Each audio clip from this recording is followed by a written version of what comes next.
أعوذ بالله من الشيطان الرجيم بسم الله الرحمن الرحيم والصلاة والسلام على سيدنا محمد وعلى آله وصحبه من تبعهم بإحسان إلى يوم الدين. So I want to cover a few points, inshallah, very briefly. So one of the questions that is kind of behind this panel is why did people deny the Prophet ﷺ, and what does that have to do, or why did they have a negative view of the Quran, of Islam, during his time? No one really could genuinely have a negative view of him, sallallahu alaihi wasallam, hashahu, but they attempted to portray it in that way at least. And so why was that? And interestingly, the Quran gives us a very full account of what was behind the denial of Rasulullah sallallahu alaihi wasallam in his own time. In other words, we get to read in the Quran what the people around the Prophet sallallahu alaihi wasallam were saying, right? We see the specifics of that at times in the Seerah, but the Quran also gives us a very full account of it, right? And in general, what we find in this Quranic account, and I'll kind of give a bit more detail as I go, but what the Quraysh tried to do, and what other Arabs tried to do, was to fit Rasulullah ﷺ and his message in some kind of preconceived, ready category, right? So if we read the ayat about what they said about the Prophet ﷺ, بَلْ قَالُوا أَضْغَاثُ أَحْلَامٍ, right? They say it's just mixed up dreams. بَلْ افتراه, he made it up. بَلْ هُوَ شَاعِرٌ, he is a poet. فَلْيَأْتِنَا بِآيَةٍ كَمَا أُرْسِلَ الْأَوَّلُونَ. So let him come to us with a sign like those who were sent before came with, right? In other ayat, he's a kahin. He's a fortune teller, right? Or he's a sahir. He's a magician, right? So any kind of category that they're familiar with, any category of person, any strategy that somebody had to kind of win followers, right? They attempted to say that the Prophet ﷺ is that, right? And you find that it's incredibly inconsistent, right? That because the Prophet ﷺ is none of those things, the arguments don't hold water, right? And so each argument is changed for another one rapidly, right? And this is something that we also see in our own time. And so on that basis, on the basis of the account that the Quran gives of these objections, I'd like to just suggest that we reflect on what categories Muslims are being put into, right? So what kinds of ready categories does the American society have to say these are bad people, right? Or these are people who can't be American, right? Or who are unrepresentative of who we are, right? Portraying us as outsiders, right? And very briefly, we could say that the West in general, Europe, the United States, has a particular kind of experience with religion, right? And the problems that can be associated with religion.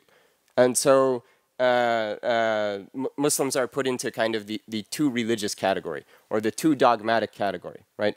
In addition, right, and this is something I truly believe, that as President Obama said, the original sin of this country is what? Huh? Slavery and racism, right? Which are obviously deeply intertwined, right? So Muslims really, you know, a lot of Islamophobia at the end of the day boils down to perceiving non-European peoples as inferior, right? If you look at kind of what's at the root of that, and we can hopefully go into some more detail on that as the weekend unfolds. And there are other categories, right? But so we shouldn't expect an exact, right? Nobody is saying that Muslims are magicians, right? Or at least that's not a common criticism, right? So we shouldn't expect an exact correspondence between the accusations that were made against the Prophet ﷺ and the accusations that are made against us. But the attempt is similar, right? Which is to make sense of us, to put us in a box that we really don't fit into, right? And so how did the Prophet ﷺ respond to that, right? So one thing that I want to say is that I think the kind of biggest challenge that we face at this point, and as our brother Dr. Hassan said, Nasar Allah al-afiyah, right? We ask Allah for well-being. But the biggest challenge that we face at this point is not necessarily oppression or negative portrayals, right? We actually, most of us are still able to live, decent lives without being harmed in this country. The vast majority of Muslims are able to do that. I think the bigger challenge that we face, and especially I've been Muslim for 17 years, and I've seen kind of my generation change from the pre-9/11 era until now. I think the bigger challenge that we face is what the Prophet ﷺ faced when the Quraysh came to him. Really, they came to his uncle Abu Talib, and they said, "We'll give him whatever he wants. Just give up the message. Just stop causing trouble," right? And I think that's a bigger challenge, right? That doors aren't closed in general just because you have a Muslim name, right? Go to Wall Street and see how many Muslims work on Wall Street, right? Go to a hospital, see how many Muslims are there. Go to some of the posh neighborhoods throughout this country, see how many Muslims live there, right? And so on. So doors aren't closed just because we're Muslims, right? But doors can be closed, will be closed, and enticements will be offered in order for us not to be true to ourselves and to be true to our tradition, right? And so I think that's actually a bigger challenge at this moment, and especially for youth, right? Especially for people who don't have an attachment to certain kinds of understandings of Islam that we may have inherited from overseas. So here, Allah, this is an amazing ayah in the Quran, where Allah addresses the Prophet ﷺ, and He says, وَلَوْلَا أَن ثَبَّتْنَاكَ لَقَدْ كِدْتَ تَرْكَنُ إِلَيْهِمْ شَيْئًا قَلِيلًا. And had it not been that we made you firm, speaking to the best of His creation, sallallahu alaihi wasallam, had it not been that we made you firm, you would have almost leaned to them a little bit. You would have almost leaned to them a little bit. You would have almost accepted some of these enticements, right? And this is the messenger of Allah sallallahu alaihi wasallam. This is the recipient of wahi. This is the one who sees Jibreel and goes on Isra and Mi'raj, right? And he's affected by what people say about him, sallallahu alaihi wasallam, right? And this is why Allah constantly gives him consolation throughout the Quran, right? And so, one of the challenges that we face is to have this divine reassurance, right? Where, again, especially for younger generations, to be strong enough and confident enough in our Islam that we're able to stick to it, right, in spite of the potential opposition, right, which again is often more subtle than the kind of brutal oppression that the Prophet ﷺ and his companions were subjected to.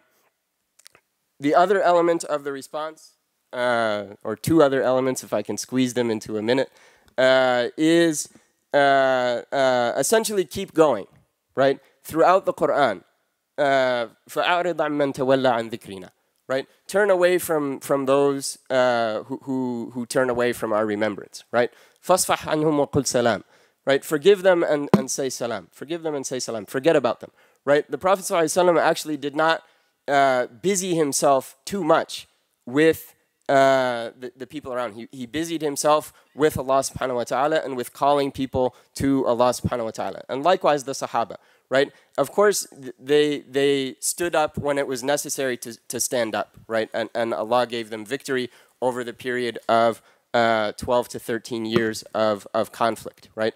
But the point is, right, that in general, the Prophet ﷺ was not concerned with, being deflecting every single criticism that was laid against him, right? They call him, they make fun of him. They say Mudhammam. He says, my name is not Mudhammam, my name is Muhammad, sallallahu alaihi wasallam, right? He thinks of it as a joke, or he makes light of it, right? So to be kind of overly concerned or overly obsessed with what is being said about us can actually divert us away from what it is that we're supposed to do, which is worship Allah and do good, right? And we have out in the front lobby an immense testimony to the barakah of Rasulullah sallallahu alaihi wasallam, the barakah of his ummah, diya and yusra barakat, right? What could have been a more positive note, right? What could have been a more positive shahada, a more meaningful shahada, right, than what happened to those brothers and sisters, where people got to see on a national stage, right, that Islam is essentially what diya and yusra barakat were about, right? They were simply about doing right and helping people and living a decent life, right? And so we ask Allah subhanahu wa ta'ala to have mercy on them and accept them and make their shahada an increase for them until the Day of Judgment. And then lastly, which is obviously a related point, the mission of the Prophet ﷺ was to bring healing even to his enemies, right? With the exception of only a handful of individuals, a tiny handful. He forgave everybody that fought him, that killed his uncle, that spared no effort or expense to wipe him and his community out. He forgave those people. He sat with them. He was kind to them. He gave them money, right? Camels, right? The most expensive, the best kind of currency that there was in Arabia at the time, right? So he gave all of that to them freely, right? And so those who are opposed to us, one of the ulama said, لو يعلمون ما نكن في صدورنا لهم من خير. If only they knew what is hidden in our hearts of wanting good for them, right? Then they would leave opposing us, right? And I would say a huge percentage of the people supporting Donald Trump really are just victims of bigger forces in this country, and they're upset about something, they're angry about something, but if they had the chance, right, if you could penetrate through some of the racism and penetrate through some of the walls that have been built up historically in this country, these are people who actually in some ways are maybe closer to Islam than some others, right? Because in some ways they're people who haven't lost a total connection to fitrah, right? But and I'll close with this wise word from one of our young scholars who he recently shared this on a WhatsApp group. He said that what you see among some of the racist behavior in this country, right, that's kind of rearing its head in a more severe way than it has in quite a while, right? He said that what is actually behind this is the ghost of these people's fitrah haunting them. It's the ghost of their fitrah haunting them that causes them to behave in such an ugly and inhumane manner, right? Because the fitrah is that the sons of Adam are equal, right? And that's something that is implanted in the very idea of Tawheed. When we were all before Allah subhanahu wa ta'ala, and He asked us, Alastu bi rabbikum qalu bala, right? They all witnessed yes. And so all human beings, every son of Adam, is on an equal plane before we came into this world. And people who insist on denying that, and who for hundreds of years have insisted and in fact built a civilization on denying human equality, right? The ghost of their fitrah is going to haunt them, and it's going to create a lot of the ugly behavior that we see in the world today. So we ask Allah subhanahu wa ta'ala that He inspire us with good and that He grant us to love and follow Rasulullah sallallahu alaihi wasallam. Jazakumullah khairan.